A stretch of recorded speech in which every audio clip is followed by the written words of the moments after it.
Bom dia, então. Quem chegou depois, estou vendo aqui o Leandro. Enfim, sejam todos bem-vindos para a nossa manhã de estudos aqui, né? Quem encontrar esse vídeo depois, né, sempre lembre de fazer uma oração antes, fazer uma pequena meditação antes de dar início aos estudos, tá bom? Isso é muito importante para que a nossa mente realmente esteja pacificada em relação aos nossos pensamentos, às nossas elaborações e, sobretudo, às nossas emoções, tá bom? Então, vamos dar início ao nosso estudo do Dhammapada. Nós estamos vendo o capítulo 1, que é o Yamaka Vaga, que é o capítulo que são os versos duplos, né? Que eles, em duplas, eles tratam do mesmo tema, né? Mas mostrando aspectos diferentes entre um e outro. Então, nós chegamos na estrofe 7. E nós estamos seguindo como o texto, né, para ler, porque esse aqui é o que está acessível para vocês, né? Tem o outro lado do acesso ao insight, que está lá no site, mas nem todo mundo tem acesso a ele, né? Mas, enfim, é fácil pegar também, tá? E depois eu vou disponibilizar a tradução que eu venho fazendo. Então, o que o Buda diz na estrofe 7, né? Aquele que vive à cata de prazeres tem seus sentidos incontidos, é imoderado na alimentação, indolente e ocioso. Ele, Mara, certamente subjuga, assim como o vento derruba, né? Assim como o vento, uma árvore fraca. Já estou colocando aqui a minha tradução. Então, na tradução que eu vim fazendo, né, que é um estudo, né, de mais de 20 traduções que foram feitas e conferindo com o texto em tibetano, ele fica assim: aquele que vive procurando apenas prazeres tem seus sentidos descontrolados, é imoderado com seu apetite, é ocioso e fraco. Sendo assim, Mara, que são os obstáculos, emoções e a morte, facilmente e certamente o subjuga, tal como uma tempestade derruba uma árvore frágil. Então, a imagem é essa, né? Aquele que vive, né, seduzido, né, fascinado pelos objetos dos prazeres, o que acontece com ele? Ele se torna ocioso e fraco. E aí o que acontece? Mara, né? Mara é uma imagem tradicional, né, das tradições indianas e que foi incorporado ao budismo, e ele representa um mega demônio, né, que habita as mais inferiores das esferas, que nada mais são do que as nossas emoções, os nossos prazeres dos sentidos, tá? E aí ele se torna um obstáculo à prática do Dharma. E aí Mara, que é isso, né, não é um bicho feio assim, apesar de ter uma representação dele, mas enfim, o que ele vai fazer, né? Esse grande demônio, que são os nossos prazeres dos sentidos, vai derrubar a nossa coragem, a nossa disposição de seguir na prática do Dharma. E aí o Buda ilustra isso aqui, tal como uma tempestade derruba uma árvore frágil. Então, quando nós deixamos nos seduzir pelos objetos dos sentidos, aí nós estamos falando das 6 consciências, né? Os órgãos do sentido, audição, olfato, paladar e tal, e a consciência mental, isso é muito importante colocar aqui, que ela não é nenhuma coisa extra, não, ela é também uma consciência sensorial, vai derrubar a nossa coragem, a nossa disposição. Ele vem como obstáculo, né? Como a gente já conhece, né? No Vajrayana, a gente conhece os obstáculos internos, externos, internos, secretos e últimos, Geklok, Drens e Barthes, né? Que são outras imagens dos obstáculos, é o que nos desvia do caminho, que faz obstáculo mesmo, os maus guias. São todos esses tipos de obstáculos que vão fazer com que a nossa prática, nosso estudo se enfraqueça. E aí, o que é dito no comentário? Né? Mara, esse demônio, é tudo aquilo, né, que obstrui e nos afasta do despertar. E aí, cada um de vocês pode fazer uma listinha de tudo que afasta vocês do estudo e da prática. Cada um aqui, com certeza, tem um monte de maras, né? Um monte desses demônios. Qualquer coisa, gente, qualquer coisa, que seja, tocou o despertador, botou lá no negócio de soneca, entendeu? Demônio, demônio, tá? Isso aí vai gradativamente enfraquecendo mais ainda a nossa prática, tá bom? E nos afastando do despertar, né? Claro. E aí é dito, né? Aquele que controla os sentidos, até que se controle os sentidos, o que que tem? Duas coisas. Nos ocupamos com as satisfações sensoriais, materiais, e consideramos isso como o mais importante. 2, não temos a força necessária para resistir à entrega a essas forças adversas. Mara. E assim nos afastamos do nosso objetivo, despertar. Compreender, né, que é compreender o modo de ser da mente para bem de todos os seres. Aí vem uma frase maravilhosa: quem contempla a beleza tem seus sentidos desprotegidos, devido ao processo de fascinação que vem pela distração, e facilmente se deixa levar pela malevolência e até mesmo pela crueldade. Então, olha como isso é perigoso, né? É perigoso, né? Não é só um obstáculo, tem um obstáculo, não, é perigoso, porque pode nos conduzir a atos de crueldade.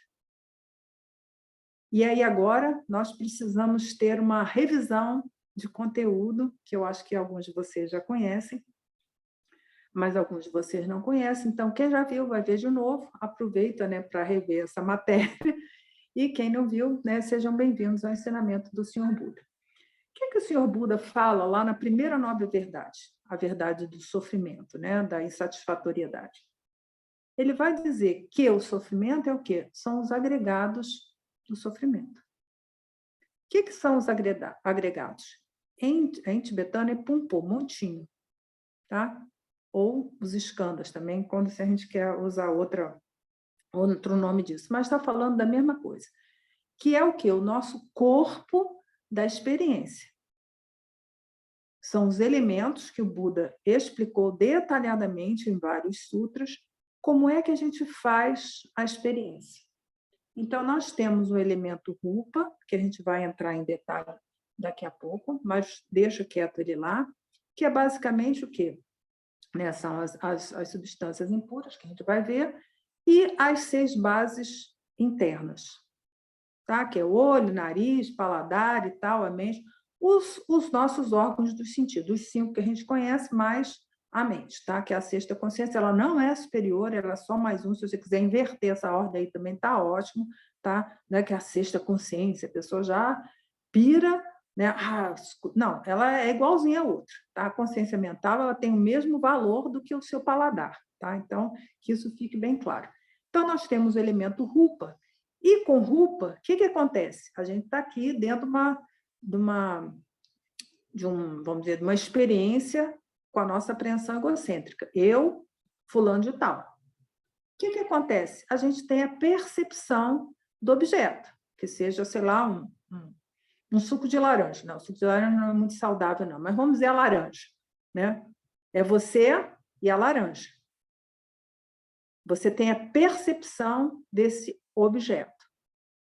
A partir dessa percepção, o que a gente tem? Uma sensação. Você vai dizer se essa laranja é agradável ou desagradável, tá? Eu estou usando aqui um exemplo, mas vocês podem usar qualquer outro objeto, tá? Que seja dos órgãos dos sentidos. A gente vai dizer se esse objeto é agradável, desagradável ou neutro. A partir daí, o que a gente faz? A gente chega lá na nossa mente, tá? Isso no cérebro realmente acontece, né? O Buda antecipou isso lá 2.500 anos atrás. Chega como uma cicatriz, que é o famoso sanskara, ou formação volitiva. Nós vamos guardar na nossa consciência, né? Nossa consciência dual, porque ainda tem você e a laranja, essa cicatriz, essa marca aí.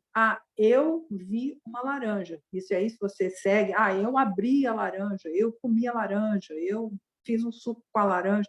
Isso tudo vai aumentando a nossa memória em relação a uma experiência, tá? Então, esse é como é que a gente acontece, como é que a gente experimenta isso, tá?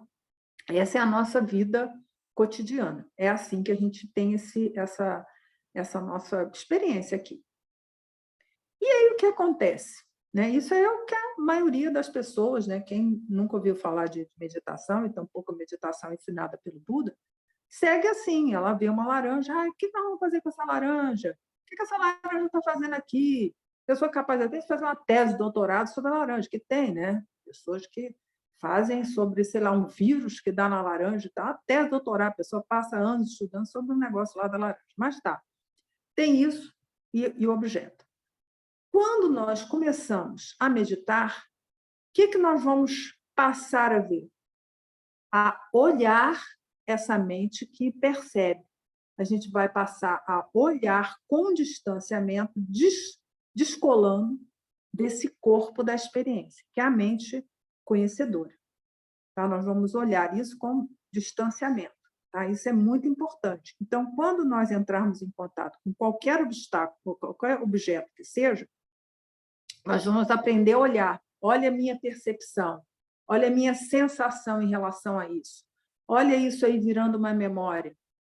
E aí você imagina nós colocarmos isso com os objetos da consciência mental. Igualzinho a laranja, é uma ideologia que a gente defende. Igualzinho a laranja, é um planejamento que a gente tem em relação ao futuro. Igualzinho a laranja, é uma memória qualquer do passado. E nós vamos aprender a nos descolarmos disso. Porque enquanto nós estamos no samsara, nós estamos completamente identificados, né, e afinados com essa identidade nossa. Todo mundo aqui é capaz de fazer uma lista das coisas que gosta, que não gosta, dos planos do futuro ou dos seus questionamentos. Olha, eu sou assim. Mas a gente precisa se libertar disso. A gente não pode esquecer que o ensinamento do Senhor Buda é o ensinamento da liberdade. E liberdade não tem nada a ver com a gente fazer o que quer. Isso aí é desejo, tá? Mas é a liberdade o quê? Das elaborações, dos conceitos, das fabricações. É assim que nós vamos poder liberar todos os seres, tá? Então, esse ensinamento é fundamental para a gente entender isso. O que acontece no samsara? Normalmente, nós estamos completamente distraídos.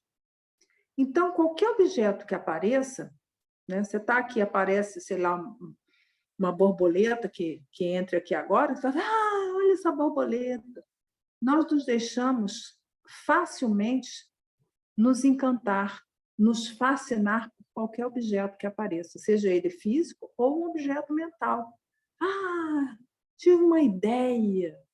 Vamos tomar banho de piscina. Vamos fazer. A gente se deixa levar. E aí o que acontece? Nós não temos mais autodomínio. E aí trago aqui para vocês um ensinamento maravilhoso do Kalu Rinpoche precedente, que ele diz: em cada experiência nós devemos compreendê-la e sermos responsáveis. É assim que nós vamos ganhar a tal liberdade que o Buda fala. Então, o que o Kalu Rinpoche está querendo falar aqui com compreender?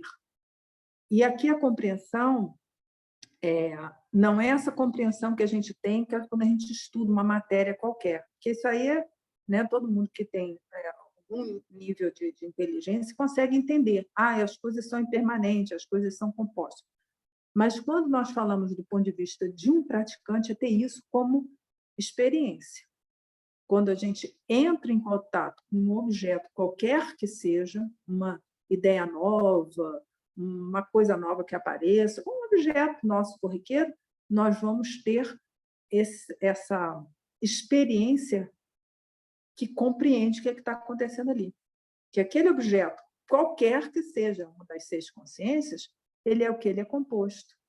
Ele é impermanente, ele é desprovido de natureza própria, que nós estamos falando lá dos 3 selos, dos fenômenos. Então, é disso que se trata. Quando vem essa compreensão real da natureza do fenômeno, nós nos tornamos responsáveis, porque somos nós que vamos ter a liberdade de dizer, né, e falar, né, e agir em relação ao que eu vou fazer com essa laranja, o que eu vou fazer com esse pão de queijo, o que eu vou fazer com essa ideologia nova ou reciclada que está aparecendo por aí. Nós não somos mais marionetes na mão do nosso karma. Gradativamente, nós vamos deixando isso de lado.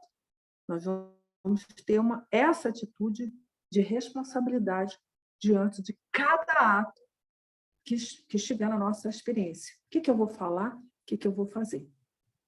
É daí que vem, né, a tal a liberdade, é isso, vem coladinha com a nossa responsabilidade em relação a todas as experiências. Então, quando o Buda traz aqui, né, que aquele que vive procurando apenas prazeres tem seus sentidos descontrolados, é imoderado com seu apetite. Né? Qual é o volume, né, que você come, né? A pessoa que vai no como é que chama? Self-service, bota um prato gigante assim, a pessoa às vezes nem consegue comer, mas porque eu vi essa coisa, eu vi outro, né? Vai passando, vai pegando, vai pegando, vai pegando. Quando eu vejo, está um prato desse tamanho assim que a pessoa passa mal até depois. Porque ele vai ver, porque eu vi isso aqui, né? Já está meio prato meio cheio, né? Mas aí ele vê uma coisa ali que ele gosta, bota ali, tal, às vezes ainda vai até repetir o negócio. Porque isso, não tem o prazer, ele não tem fim, né? É a tal da insatisfatoriedade. Então, a gente precisa aprender a controlar, ter um autodomínio em relação à nossa própria experiência. E a gente só vai fazer isso quando nós aprendemos a controlar a nossa mente, né? E aí vem o quê? A prática da atenção plena, que é o que a gente treina quando a gente está meditando. Meditação nada mais é do que isso. Treinar a atenção plena para que na nossa experiência cotidiana a gente possa aplicar ela corretamente. Tá? Então, é o seguinte, quando a gente está virado para fora, nós e o objeto, isso é distração, isso é samsara, isso é sofrimento. Quando a gente está orientado para dentro, ou seja, com atenção, isso é o caminho para o nirvana, para o despertar. Tá? E esse virado para dentro não quer dizer você estar lá com o seu macaquinho louco lá, o que eu sou, o que eu fiz, o que eu vou fazer no futuro, a minha identidade, o meu ser, não sei o quê. Não é nada disso, não. Tá? É a tal da mente conhecedora lá, que depois, lá nos estados mais avançados da meditação, nós vamos nos liberar dela também. Tá? Mas é isso aqui, esse orientado para dentro, quer dizer isso, é de posse dessa mente conhecedora.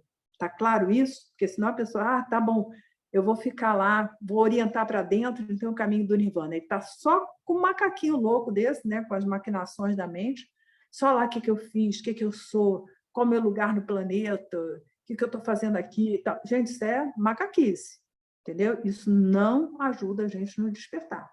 Tá? Nós temos, através da meditação, um meio de experimentar essa mente conhecedora. Então, é isso que o Buda está nos trazendo aqui. Está claro até aí, gente? Não é fácil esse desmembrar a nossa experiência e perceber assim, mas é assim que o Buda ensinou e esse é o caminho para que a gente possa realmente perceber. Parece assim, uma coisa bem bizarra, mas é assim que o Buda ensinou. Isso, fragmentar a nossa experiência nesse sentido aí dos elementos. Olha só a minha sensação em relação aqui ao pauzinho aqui que bate o gongo, entendeu? A gente consegue ir percebendo esses diversos elementos que entram em jogo, tá bom? E aí vamos ver o 8. E aqui também da Palas Atenas, né? Aquele que não vive, né? Acata de prazeres, tem seus sentidos contidos. É moderado na alimentação, confiante e mobiliza energia. Ele, o Mara, certamente não subjuga, assim como o vento, uma montanha rochosa. Então, vamos lá para essa outra tradução. Aquele que medita sobre as impurezas, ou seja, as coisas desagradáveis, né, que são as 32 substâncias impuras do corpo, e vive sem buscar prazeres, tem seus sentidos bem controlados, é moderado em seu apetite, é diligente, confiante, tem fé inabalável, Mara certamente não subjuga, tal como uma tempestade não derruba uma montanha rochosa. Então, olha só a força, né? Porque nessa tradução da Palas Atenas está usando a palavra vento. Vento é meio fraco, né? O vento, né, não derruba uma montanha, mas aqui o Buda está colocando como é uma imagem mais forte, é uma tempestade. Não derruba, tal como não derruba uma montanha rochosa. E aqui a gente está falando o quê? De Vairocana, gente. Entendeu? A mente inabalável. Tá? Então, não vai derrubar. E aí, o que o Buda está falando para a gente fazer? Quem medita sobre as impurezas. E aí nós vamos ver o que o Buda fala nessa sobre as impurezas, né? Que é como ele define o nosso corpo, o nosso elemento rupa, né? A meditação sobre as impurezas é o grande antídoto para os desejos, né? A emoção não domina aqueles que têm seus sentidos bem guardados, bem protegidos. Tá? Quem não se deixa fascinar pelos 6 objetos dos sentidos, né, tem essa proteção que a emoção não domina, porque ele não se deixa levar pelo elemento sensação. Ele vai ter a sensação em relação ao objeto, né, nós estamos falando aqui do terceiro skandha, né, mas ele não vai se deixar levar por aquilo, ele vai ter a compreensão, vai ser responsável em relação àquilo, não vai se deixar levar por aquele prazer ali que possa ocorrer, né? Ou pela experiência dolorosa também, tá? Tem as duas coisas. Quando se tem essa mente guardada em relação às emoções, o que acontece? As 3 fés, né? E aqui volta lá, está lá no Gampopo Patru Rinpoche, né? Nosso precioso manual, está lá, a gente tem as 3 fés. Primeira fé, fé de confiança. Confiança no quê? No Papai Noel? No Coelhinho da Páscoa? Não. Quais são as fés, né? A confiança que a gente vai ter no quê? Nas 4 nobres verdades e na lei do karma.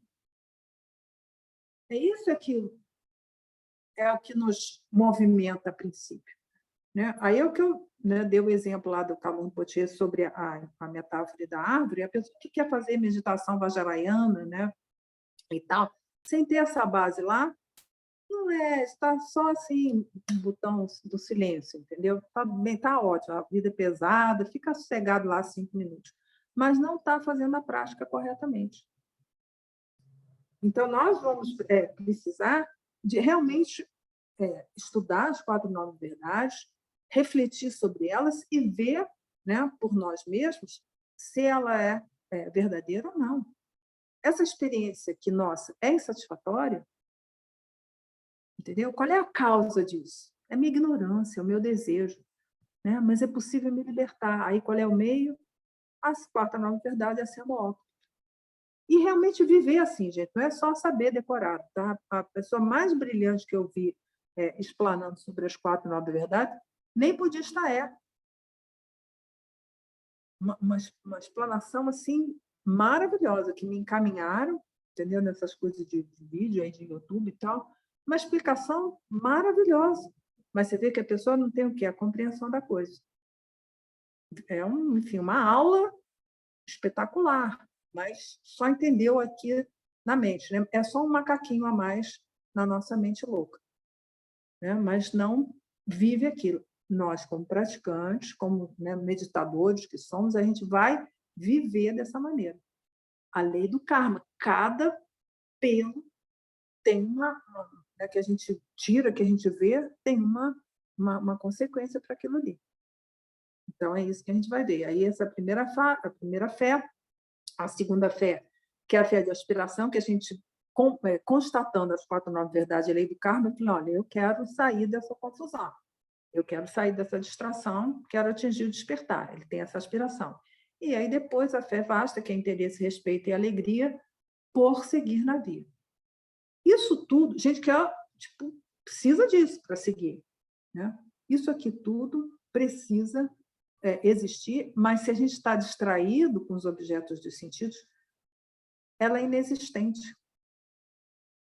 Então, nós precisamos nos orientar para a nossa mente conhecedora, realmente ter um afastamento quando a gente está tendo qualquer experiência que seja. Por mais prazerosa que seja, mantenha o distanciamento. Só assim nós teremos a compreensão e seremos responsáveis em relação ao ato, né?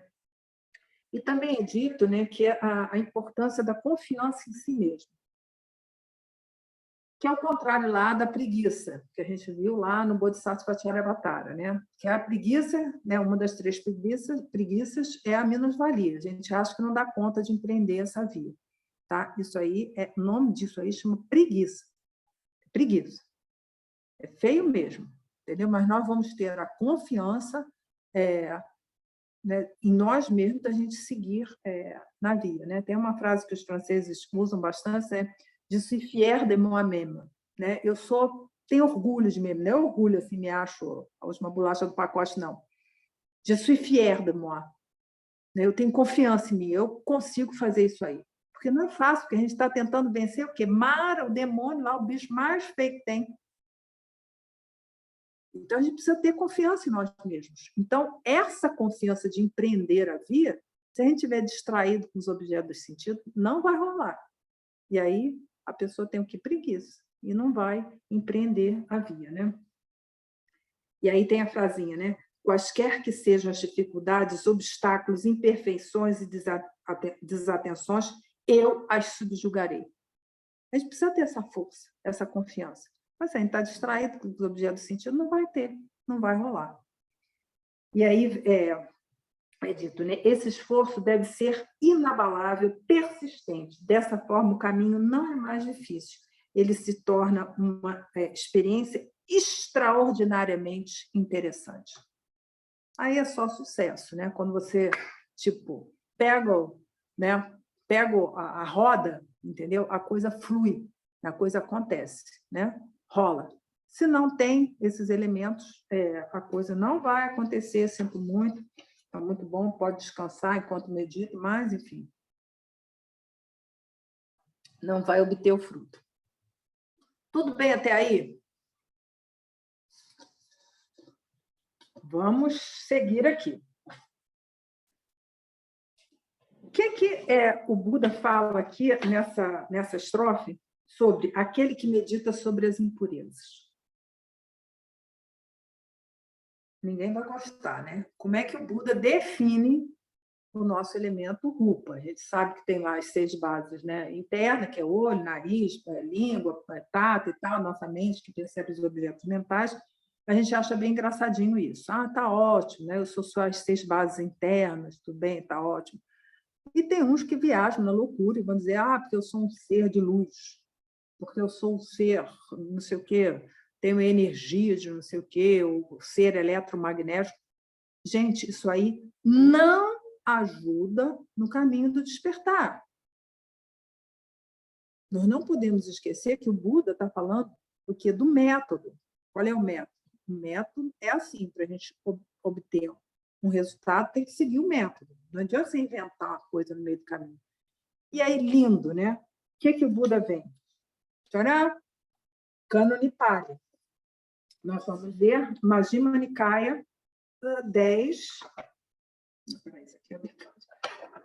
Majjhima Nikaya 10, que é o Satipatthana Sutra, né? Eu já ensinei uns anos atrás o Mahasatipatthana Sutra, que é um sutra mais longo, mas no resumido também tem, tá?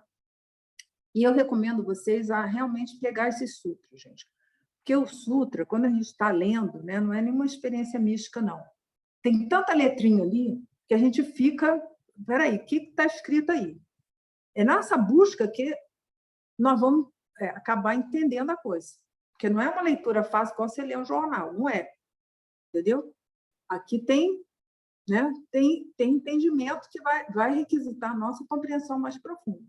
Então, assim, ler os sutras é muito importante. Tá? Porque ele que se diz budista e não tem, né, a familiaridade com os sutras, eu questiono um pouco essa via. Tá? A gente precisa entrar em contato com eles. Né? Tem tudo tudo aí traduzido, né? Boa parte deles, né? Então, aproveitem, realmente, né, se entranhem com eles, assim, para ver o sentido.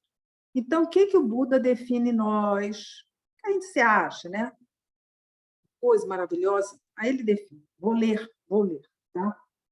Está no item 10 do Satipatthana Sutra, no Majjhima Nikaya 10. O que o Buda vai... O Buda. Novamente, bhikkhus. Um bhikkhu examina esse mesmo corpo, para cima, a partir da sola dos pés, e para baixo, a partir do topo da cabeça. Limitado pela pele, é repleto de muitos tipos de impurezas. São essas coisas que a gente tem que meditar para controlar o desejo.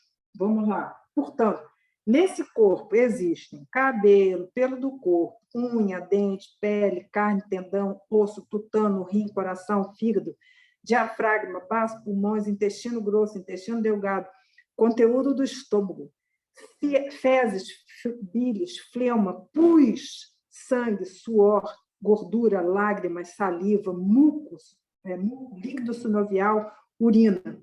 E aí se acrescenta mais os 5 néctares lá, que é escarro, sêmen, cérebro. Como se houvesse um saco com uma abertura em uma extremidade, cheio de vários tipos de grãos, com arroz, sequilho, arroz vermelho, feijões, ervilha, milhete, arroz branco, e um homem com a vista boa o abrisse e examinasse. Isso é arroz sequilho, isso é arroz vermelho, feijão, ervilha, milhete e arroz branco. Da mesma forma, um bhikkhu, né, um monge, examina esse mesmo corpo, repleto de muitos tipos de impurezas. Aí o Buda repete, né, nesse corpo existem cabelos e tal. Então, gente, isso aqui é o Buda, entendeu? Isso aqui é o Buda, como é que ele está explicando como é que é a gente. Se a gente reflete sobre isso e vê que nós somos, né, um composto dessas coisas todas, entendeu? Eu garanto para vocês que o desejo vai diminuir. Se o desejo diminui, a insatisfatoriedade diminui junto. E aí diminui o quê? Nosso sofrimento. Então, esse é o método que o Buda nos coloca. Eu sei que em outras tradições religiosas, espirituais, tem 1000 outras explicações a respeito do nosso corpo, né? Eu tive ano passado um encontro, enfim, só um lanche e tal, não sei o quê, e tinha lá uma professora de yoga no meio, e eu estava explicando para ela, né, como é que o Buda explicava o que era o corpo, né? E ela falou, que horror, não quero saber disso, né? Aí depois minha conclusão vi, né, porque ela realmente era só dessas yogas ginásticas que andam por ali, estava bem distante do que vem realmente a ser a yoga lá de Patanjali, né? Porque ela não havia entendido nada. Porque o ego, né, a apreensão egocêntrica, adora se achar assim uma coisa maravilhosa, um ser de luz que está no planeta, sei lá, para fazer o quê? Isso é bobajado da apreensão egocêntrica. A gente precisa se liberar, porque esse é o método que o Buda nos coloca. Se a gente se vê, começa a se ver assim, e não é para ter repugnância por nós mesmos, né? Nós vamos saber que a gente tem essa preciosa existência humana da nossa mente, que a gente, né, vai ter que dar meios para ela sobreviver, né, nessa vida humana, para que ela possa praticar o Dharma e torná-la uma preciosa existência humana, tá? Não é para a gente, que horror que eu sou, então vamos jogar no lixo, né? Não, não é assim, não. Tem né, o outro lado dessa história, tá? Então, isso é que o Buda vai falar dessas impurezas do quê? Do corpo. Mas tem as impurezas da mente. Aí que vem a coleção. E aí, esse é um sutra que eu vou entrar mais em detalhe, que é o Sabasava Sutra, né? Tá? Majjhima Nikaya 2, tá? Que chama todas as impurezas. Aí que vem elas todas, um monte. E aí o Buda está lá em Jetavana e tal, esse ensinamento ele deu lá, né? Esse sutra ele ensinou lá em Jetavana, né? Que é o parque lá do Anathapindika, e ele vai dizer: todas as impurezas são controladas pela prática.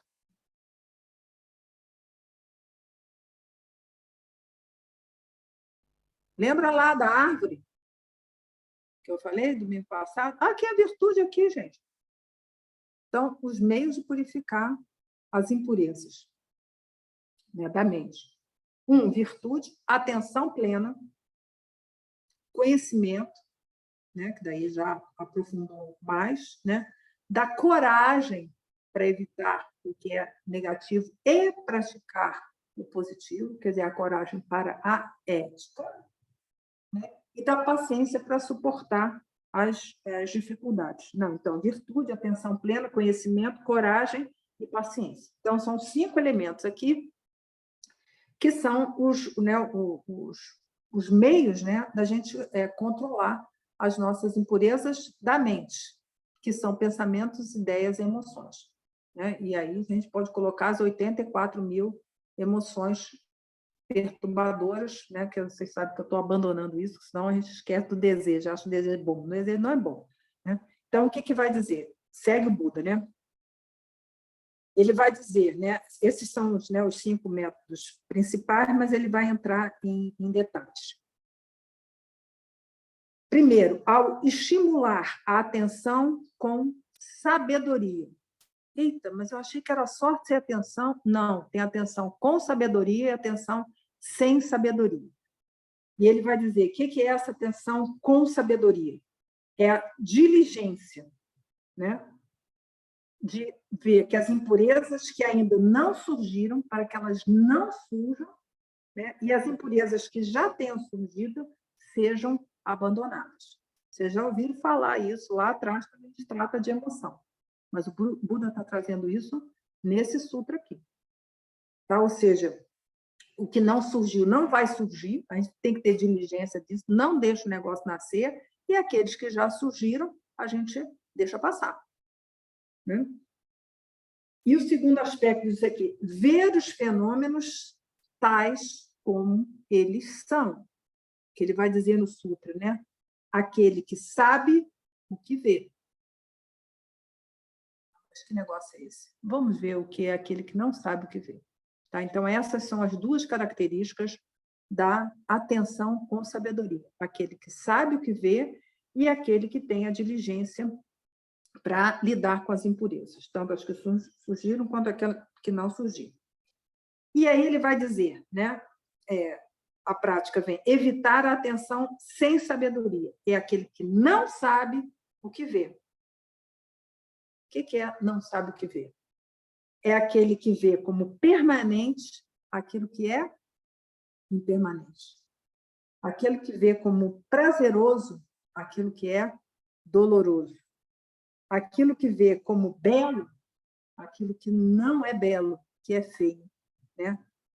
Que vê como um eu, né? Que vê como não eu aquilo que é eu. Isso aqui é aquele que não sabe o que vê. Então, vamos aqui para o mais simples, gente. Que é ver como permanente as coisas que são impermanentes. Como é que é a nossa relação com os objetos das 6 consciências? Nós acreditamos que a nossa apreensão egocêntrica, né, nossa identidade, ela é permanente. Né? Não, eu vou passar para o lado, eu vou passar para... Não, gente, não é assim, não. Tem outra coisa que acontece. Em qualquer coisa, nós damos o rótulo de permanente para uma coisa que já é composta, já é impermanente, já é sofrimento. Isso aqui é aquele que não sabe o que vê. Que volta lá àquela frase do Kalumapati precedente. Numa experiência, nós devemos ter a compreensão e ser responsável no ato. Então, aquele cidadão que vê como permanente aquilo que é impermanente, ele não está tendo compreensão nenhuma. Né? Aquilo que ele está vendo como um eu, né? Como a personalidade dele, né? Que é um não eu, não tem ego nenhum. Né? A gente não é nada. Né? A gente é um escândalo circulando por aí. Então, já mudou. Já é outra coisa. Já somos outra coisa. Né? Uma licença poética aqui para coisa. De fato, não tem nada ali, não tem nenhuma substância, nenhuma essência para isso. Né? Aí a gente pode ficar desesperado, né? Agora, o que eu faço com isso? Né? Aí o Buda vai dar aqui os métodos todos, são vários elementos. Né? Quais são os métodos? Né?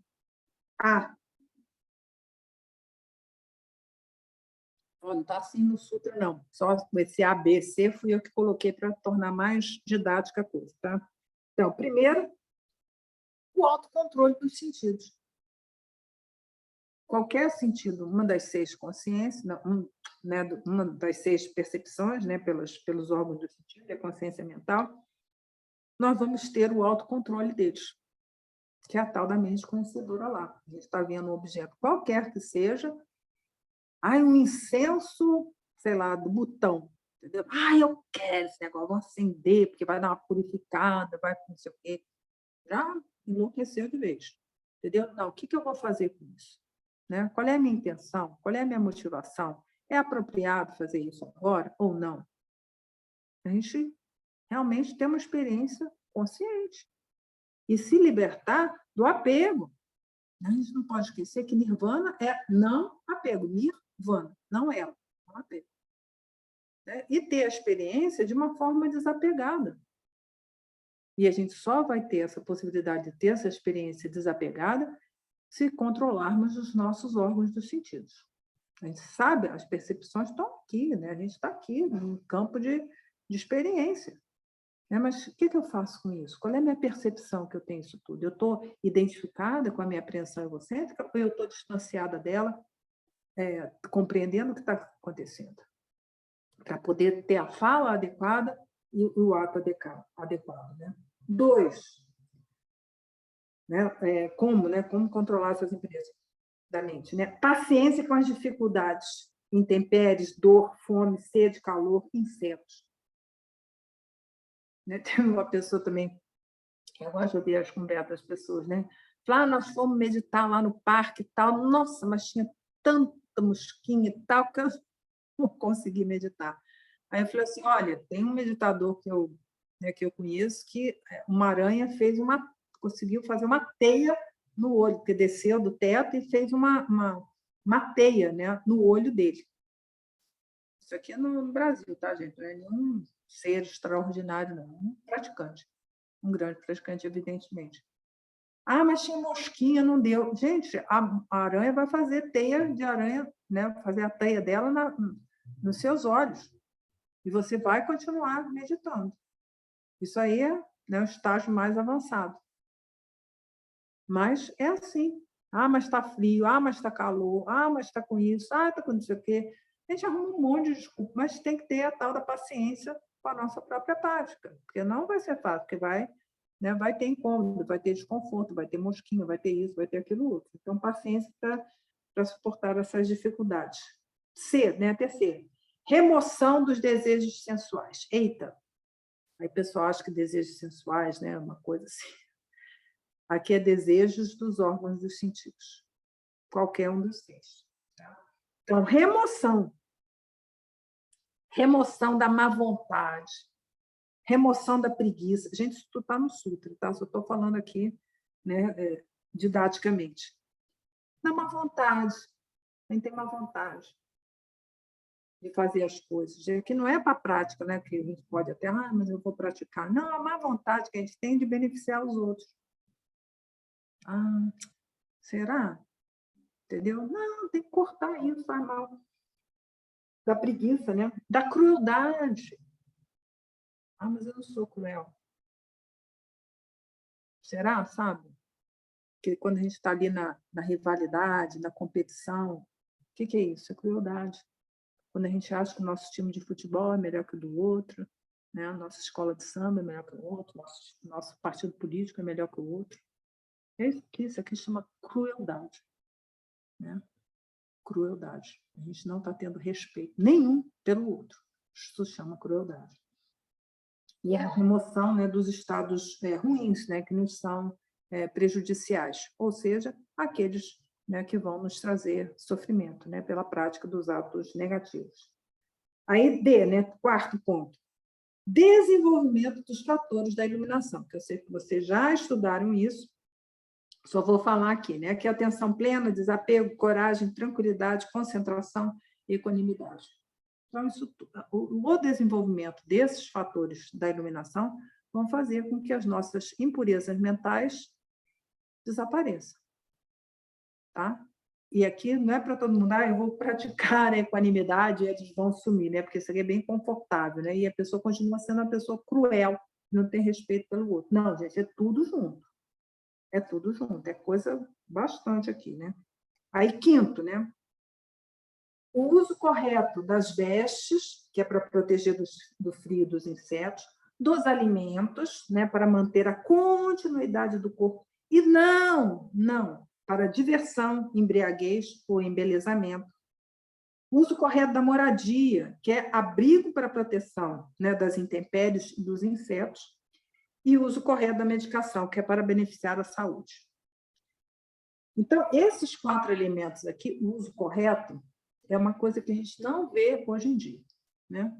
As casas, né, estão cada vez mais confortáveis, mais sofá, mais controle remoto, né? Aí isso é uma casa boa, né? Mas a gente tem que pensar que a nossa casa é um lugar para abrigar a gente das intempéries, né? Quem tem essa possibilidade. Tem uns monges lá na Tailândia que meditam nas florestas, ficam lá nas cabaninhas. Isso tem até hoje, tá, gente?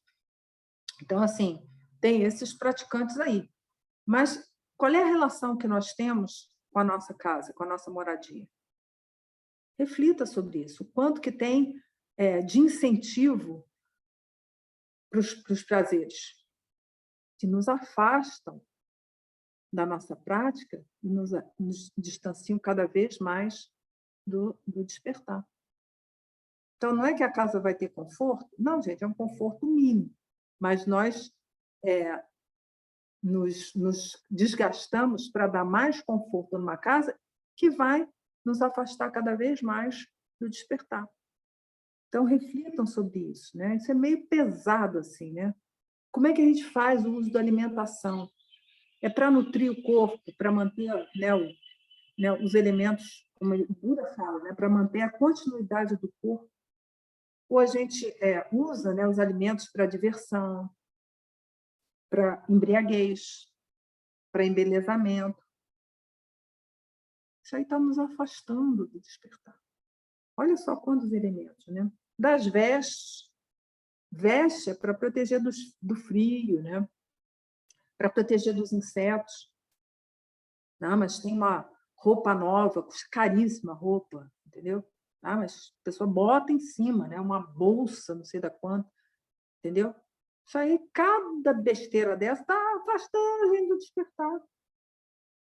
E olha só quantos elementos nós temos agora, né,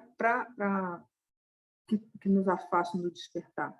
Né? Quando sair daqui, olha só quantas coisas vocês providenciaram, né, para o lugar onde vocês estão, que estão nos afastando do despertar. Né? A almofada onde eu estou agora aqui está tão velhinha, tadinha, toda rajadinha, entendeu? Não tem apego a ela, não. Mas está aqui, é a que me serve. É só ela, não comprou uma outra, tem uma outra, não sei o quê. Não, já está aqui, acertou com a minha anatomia, está aqui, já velhinha, vai morrer junto comigo, né? Então, é assim que a gente faz, é só para ter o mínimo necessário para a nossa prática, né? Tem problema com os prazeres? Não, gente. Ninguém vai, sim, virar um milarepa lá na caverna comendo, né, urtiga. Não é isso que eu estou incentivando aqui. Mas da gente ter uma relação consciente com relação a todos esses objetos que a gente se empanturra, né, no cotidiano e que acabam nos afastando da nossa prática, tá? A gente vai ter um prazer de sei lá, uma comida gostosa, sei lá, uma experiência, sei lá, um filme que você vai ver e tal, agora vai ter o Oscar, vou ver o filme do Oscar e tal, mas tem uma experiência desapegada com isso tudo. Né? Porque daí não tem problema, né? A gente está aqui também, ninguém é milarepa aqui, né? Vamos seguir a nossa vida, mas sem apego. E aí vem o último, que é a visão, que não tem nada a ver com essa visão aqui, que é o primeiro vislumbre do Nirvana, né? Que Buda vai dizer, né? Se ocupar com o que merece a nossa atenção, né? Que é respeito ao Dharma, aos nobres, né? Que são os arhatas, né? Ou seja, ser disciplinado com a sua prática e proficiente nos estudos. Tá? Então, isso é se ocupar com o que merece a nossa atenção. Né? E não se ocupar com o que não merece a nossa atenção, que é o desejo sensual, desejo de existir ou de aniquilamento e a ignorância. O que nós estamos falando aqui? Segunda norma de verdade, gente. Qual é a causa do sofrimento? Desejo, né, vindo da ignorância, o desejo de existir, né, do vir a ser, a gente quer se perpetuar, né, aí através dos nossos objetos, né, quem que vai lembrar de mim? Todo mundo tem essa preocupação, né? Será que vão lembrar de mim, né? Ou a turma vai se esquecer logo? Tem essa coisa, porque a apreensão egocêntrica se alimenta disso, né? E o desejo do aniquilamento, né? Também de não existir. E o aniquilamento aqui não é suicídio, não, tá, gente? Isso é coisa terrível, terrível, terrível. Aqui é o se afastar das experiências. Que seja assim, né? Você está vindo, sei lá, tem um vizinho muito chato, né? Você, em vez de aproveitar aquela oportunidade ali de praticar a sua paciência, que é, né, uma virtude, é uma paramita, a gente escapole, né? Não estou a fim de socializar, né? E aí, isso é, segundo a nova verdade, é o desejo, né, do aniquilamento, é de escapar do que é desagradável, tá? E ele coloca também, né, o Buda coloca como, né, como esse não se ocupar com o que não merece atenção, que são isso que eu já falei aqui um pouco para vocês, né? Esses nossos questionamentos, né? Quem sou eu? O que eu estou fazendo aqui? O que eu fiz no passado? O que eu fiz na outra vida? O que eu vou fazer no futuro? O que eu vou fazer na outra vida? Né? Eu sou, eu não sou. Ou seja, especulações a respeito de você mesmo. Né? A gente já sabe que a apreensão egocêntrica só dá em sofrimento, então nós vamos, através da nossa prática no cotidiano, liberar isso, né? E através da meditação, compreender a verdadeira natureza da nossa apreensão egocêntrica. Tudo bem até aí? Vamos para a nossa historinha.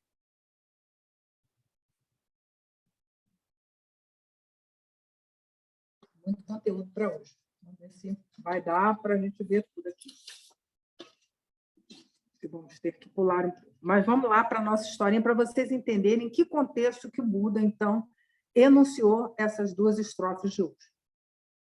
O Buda está lá em Sinsapa, né, que era um bosque lá, e ele conta uma história que aconteceu na vida dele mesmo lá, como o Buda Shakyamuni, tá? Então, numa cidade chamada Setâbia, haviam 3 irmãos Kala. Tinha o Mahakala, que era o mais velho, Majjhima e o Kulapala, que era o menor. Tá? O Mahakala não tem nada a ver com o nosso Shadrupa, não, era só o nome do monge lá. E esses monges, essas 3 pessoas, eles faziam comércio, né? Eles tinham 500 carroças, né? E eles faziam lá o comércio, e o do meio, o Majjhima, ele era quem é responsável por vender as mercadorias, né? Então, Mahakala tinha 8 esposas, o Majjhima tinha 4 esposas e o Kulapala tinha 2 esposas. E aí, um dia, o Mahakala, ele viu as pessoas se dirigindo lá para Jetavana, levando oferendas de flores, incenso, luzes e tal. Ele se interessou e foi lá para Jetavana, onde o Buda estava dando ensinamento. Aí ele foi, o Buda estava ensinando, né, sobre, né, o caráter desfavorável das experiências agradáveis, e ele gostou muito daquilo, né, se sentiu tocado, e resolveu, então, seguir com a vida santa, né? Foi lá falar com o Buda falou, não, vai lá, você tem irmãos, tem família, tá, vai lá falar com eles.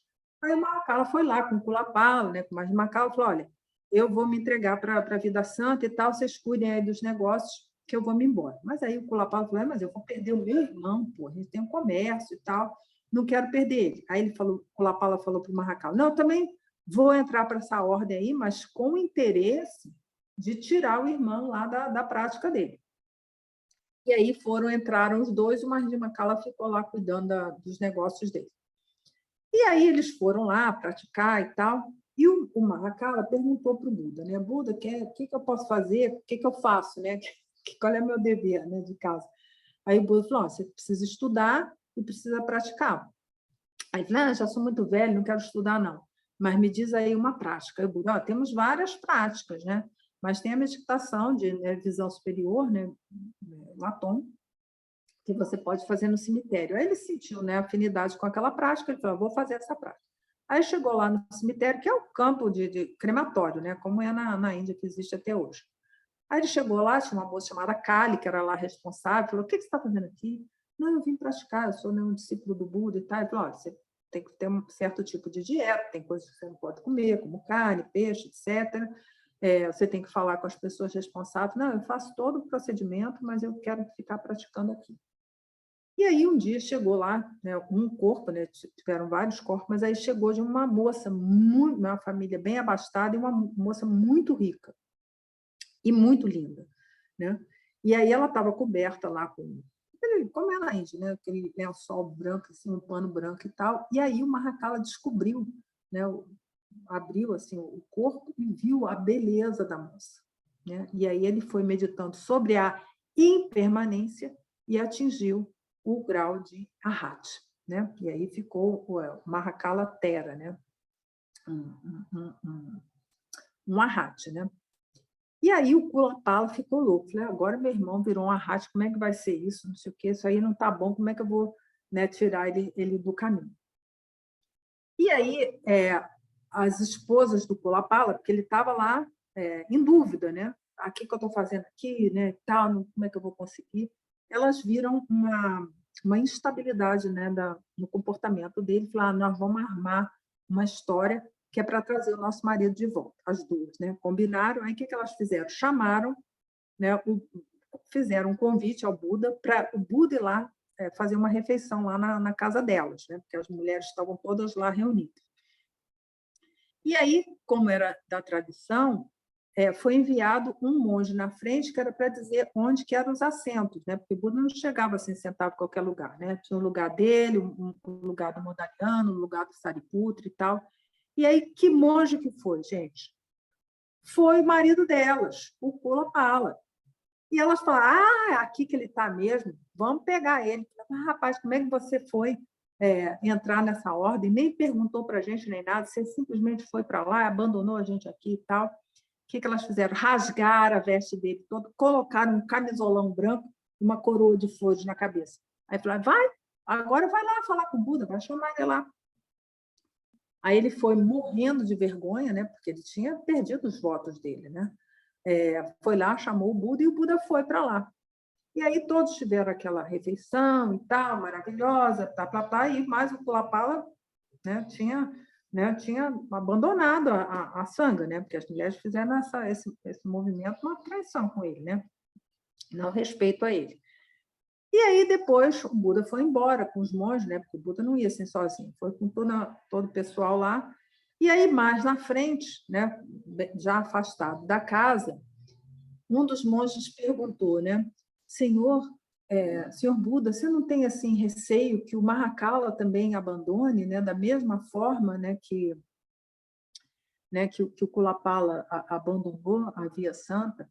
Aí o Buda diz assim, né, Kulapala vive contemplando os objetos agradáveis, né? Ele é tal como uma árvore débil na beira de um precipício. Mahakala vive contemplando o desagradável, né? É estável tal como uma montanha de pedra sólida.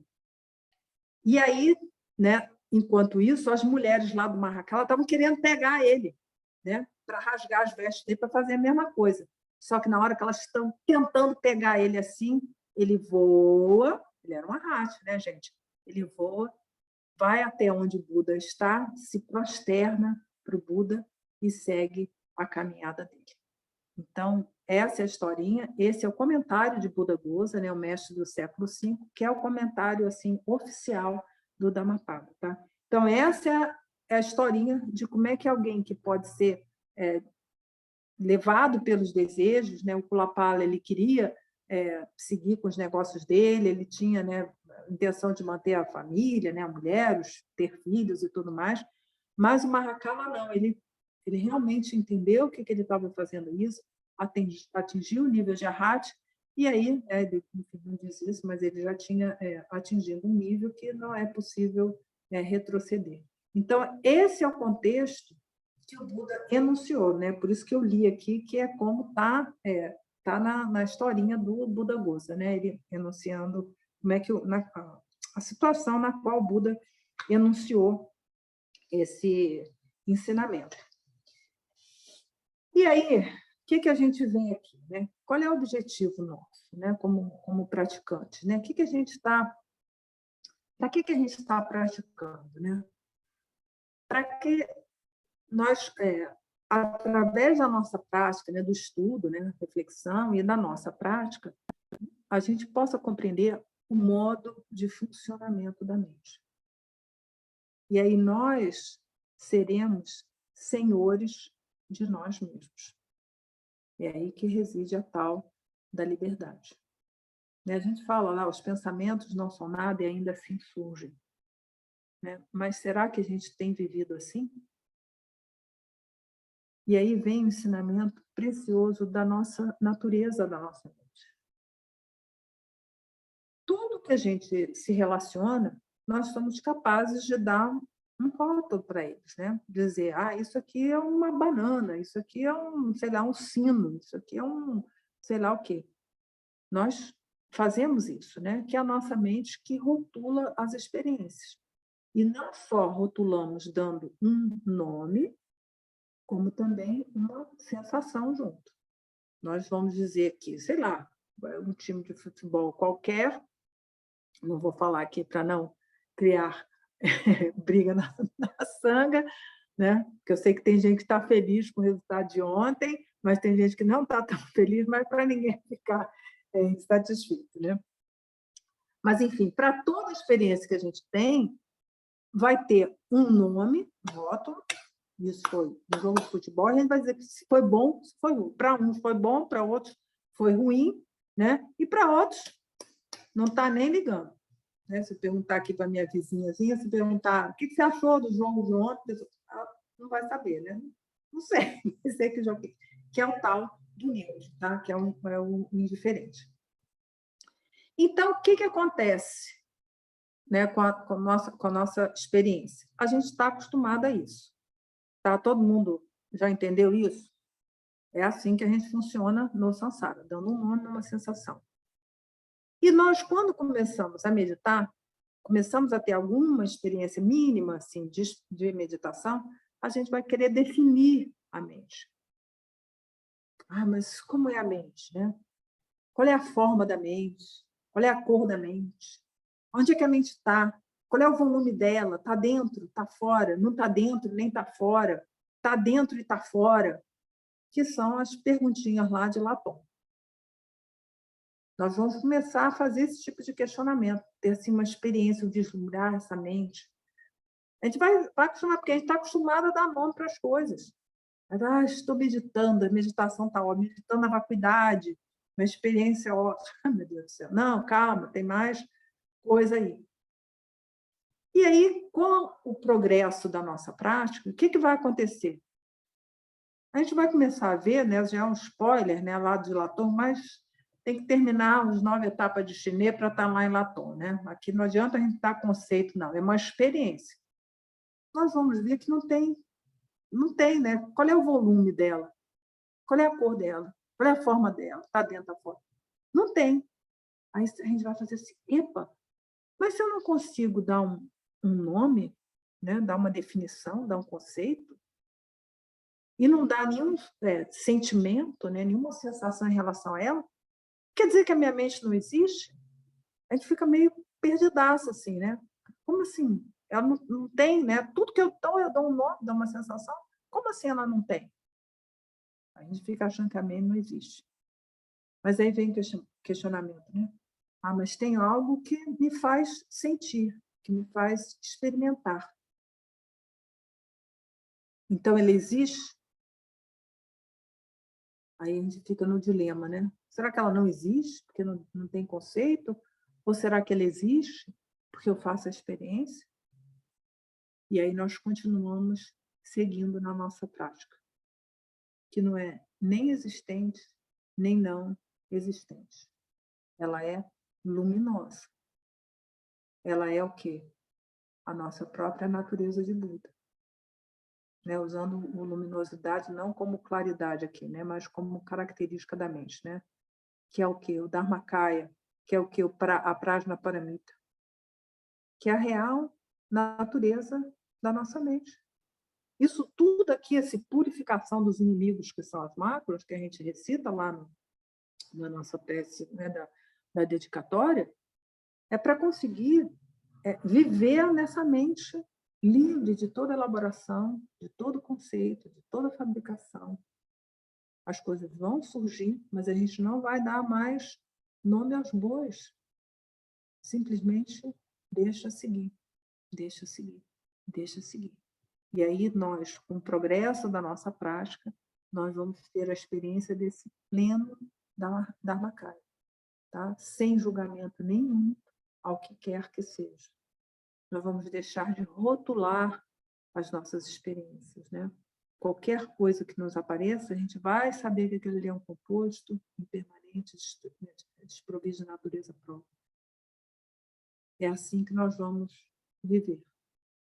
Então, esse é o caminho. Para que a gente vai fazer isso tudo? Para isso, para que a gente tenha essa experiência. Tá? Esse é o fim do caminho, né? Mas, enfim, a gente vai, através da nossa prática, atingir isso que vem a ser a natureza da mente, né? O modo de ser dela, como é que ela se comporta, qual é o funcionamento dela, né? E realmente ter essa experiência. E aí tem um ensinamento divino, né, do Bokar Rinpoche, falando, né, o que faz, né, nós seguirmos como praticantes e atingirmos esse estado, né, da nossa mente Prajnaparamita, Dharmakaya, natureza de Buda, chama como quiser. O que faz a gente purificar as nossas impurezas, nossos inimigos, que são as máculas? Qual é o motor disso daí? Bokar Rinpoche vai dizer que são o quê? As duas preciosas bodhicittas. A bodhicitta relativa, no aspecto aspiração e a engajada, e a bodhicitta última, que vem fruto da nossa meditação. Então, lembra lá da árvore que eu falei domingo passado? O tronco, por onde a seiva corre, é o quê? A mente do despertar. Então, já deu aqui o nosso tempo, né? Tinha preparado mais coisa aqui com o Padam Pasang, mas é isso, né? Nós precisamos, e não é forçar, tá, gente? Nem tentar. Eu vou tentar essa tal dessa bodhicitta. Não é fácil isso. Tá? E quando eu estava preparando esse ensinamento aqui para vocês, eu me lembrei de quando a gente estava lá em 2005, lá no Capedinho, o Lama Trinidad estava ensinando, né, o ornamento da preciosa liberação, e ele falou comigo, eu não consigo sair dessa bodhicitta aqui, né, porque as pessoas tinham uma tal dificuldade de compreensão que ele ficou por vários domingos no capítulo da mente do despertar, né, da bodhicitta, porque as pessoas não compreendiam, né? Ele falou assim, por que tem essa dificuldade, né? Por que tem, né, essa situação que nós estamos vivendo aqui? Porque as pessoas estão pensando só em si mesmas, né? Que é pensar em você, ela quer ser feliz ela, né? Não está pensando na felicidade do outro. E eu me lembrei também que teve uma pessoa que, assim que ele começou a ensinar sobre a mente do despertar, teve uma pessoa que levantou, né? Não é aquela que encrencou com Tom Glen, não. Isso aí já é outro personagem. Levantou e foi-se embora. Ele era uma pessoa alta e tal. E eu fiquei, né? Eu estava ali traduzindo, falei, tipo assim, o Lama começou a dar ensinamento, a pessoa levantou e foi-se embora. De tão difícil, né, que era o entendimento para ela, né, a respeito da mente do despertar. Então, quando a gente começa a falar a nossa prática, que a gente vá reforçando isso, né? Sabe, que realmente eu possa beneficiar todos os seres. É com essa mola propulsora maravilhosa que nós vamos poder cuidar de todas essas impurezas aqui. Ela que é o grande mola, né, propulsora, né? Não tem, ele diz no ensinamento, né? São elas, né, as duas preciosas bodhicittas, que nos permitem eliminar nossos condicionamentos, né? Que a gente está muito condicionado, que isso é o samsara, essa é a imagem do samsara. Então, é quando nós pensamos em cuidar do outro, é que nós vamos nos liberando da nossa apreensão egocêntrica. Não é só meditando lá para a gente entender qual é a natureza da apreensão egocêntrica, mas é realmente se dedicando ao outro. Tá bom? É assim que o caminho se faz. Né? Sem as preciosas bodhicittas, né, a gente não consegue seguir no caminho. Tá bom? Temos aqui o nosso horário, né? Tinha preparado mais, mas, enfim, é o texto do Padampa-sangha, né? Que é aquele texto que eu estou preparando no retiro. Vamos ver se sai esse ano, né? Dependendo se estiver interessado. Quem quiser, esse texto aqui, que está os comentários do Diogo Quentes, que são as estrofes 7, 12, 38 e 61. Tá? Então, quem tiver acesso a esse texto, não sei se tem na internet, mas, enfim, dê uma olhada lá, que ele vai fazer uma consideração sobre esses diversos elementos que nós tratamos aqui hoje. Tá? Então, é isso, gente. Perguntas, né? Muita coisa, né? Muito conteúdo, mas é para vocês aproveitarem, refletirem, meditarem depois.